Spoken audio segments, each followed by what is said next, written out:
ده أسوأ أهلي شفته في حياتي. النادي الأهلي عمل كل حاجة عبثية في مباراة النهاردة قصاد المصري. جراديشار ضيع انفراد صريح وضيع هدف والمرمى فاضي.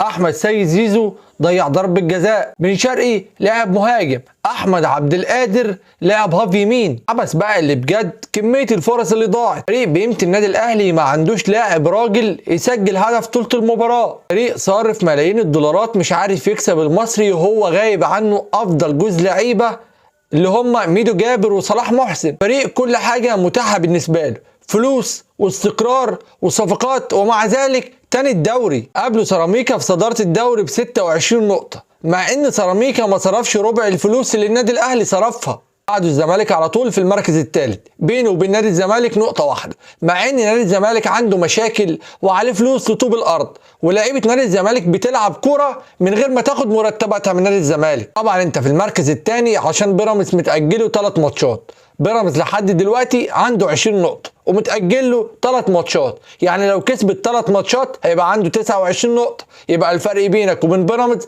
6 نقاط. يبقى قابلني لو بيراميدز خسر مباراة واحدة او قدرت حتى تتعادل معاه في عدد النقاط. فبأمانة مش مكسوف على نفسك وانت صارف ملايين الدولارات عشان تبقى بالشكل والمنظر القذر ده والأداء السيء ده. فاوعى تعشم نفسك انك تكسب دوري السنة دي، لان النادي الاهلي مش موجود السنة دي. لعيبة النادي الاهلي غير متاحة السنة دي، الشبكة وقع عندهم. بس كده، يلا سلام.